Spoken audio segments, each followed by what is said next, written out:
18 जुलाई से लोकसभा और राज्यसभा का मानसून सत्र शुरू होने वाला है, जिसके लिए जहां एक तरफ विपक्ष सरकार को घेरने की तैयारी कर रहा है और रणनीति बना रहा है, तो अब विपक्ष के बोलने पर पाबंदी लगाने के लिए नई तरकीब निकाली गई है, जिसके लिए एक असंसदीय शब्दों की लंबी चौड़ी लिस्ट तैयार कर दी गई है, जिस पर अब विपक्ष ने सरकार पर तंज कसा है। क्या है मामला और क्या कहना है विपक्ष का, आइए देखते हैं इस खबर में।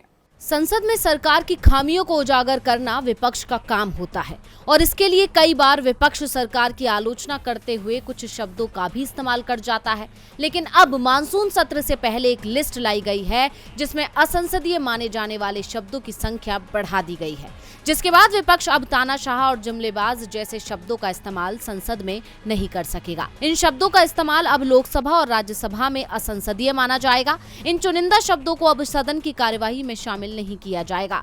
अब सत्र की शुरुआत से पहले इस लिस्ट के आने के बाद विपक्ष का गुस्सा फूट पड़ा है और अब इस पर बयानबाजी शुरू हो गई है। सरकार पर तंज कसते हुए टीएमसी सांसद महुआ मोइत्रा ने कहा कि बैठ जाइए, प्रेम से बोलें।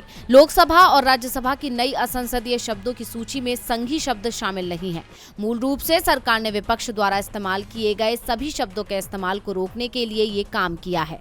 कैसे भाजपा भारत को नष्ट कर रही है और उन पर प्रतिबंध लगा रही है। शिवसेना सांसद प्रियंका चतुर्वेदी और कांग्रेस नेता जयराम रमेश ने भी ट्वीट कर सरकार को घेरा है। ये पुराना मीम याद आ गया, अगर करें तो करें क्या, बोले तो बोले क्या, सिर्फ वाह मोदी जी वाह। ये पॉपुलर मीम अब सच्चाई होती नजर आ रही है। मोदी सरकार की सच्चाई दिखाने के लिए विपक्ष द्वारा इस्तेमाल किए जाने वाले सभी शब्द अब असंसदीय माने जाएंगे। अब आगे क्या विष गुरु, यानी विपक्ष सरकार की खामियों को गिनाने के लिए अब तक जिन शब्दों का इस्तेमाल करता है, जो शब्द सरकार की पोल पट्टी खोलते थे और सरकार को सुनने में पसंद नहीं आते थे, अब वो सभी शब्द असंसदीय हो चुके हैं। बता दें कि लोकसभा सचिवालय की तरफ से एक नया बुकलेट जारी किया गया है, जिसमें कहा गया है जुमलाजीवी, बाल बुद्धि, कोविड स्प्रेडर जैसे शब्दों को लोकसभा और राज्यसभा में असंसदीय माना जाएगा। इनमें अंग्रेजी के शब्द ashamed, abused, betrayed, corrupt, drama, hypocrisy और इनकम्पिटेंट शामिल हैं। यानी कि संसद की कार्यवाही के दौरान लोकसभा और राज्यसभा में इन शब्दों का इस्तेमाल नहीं किया जा सकेगा।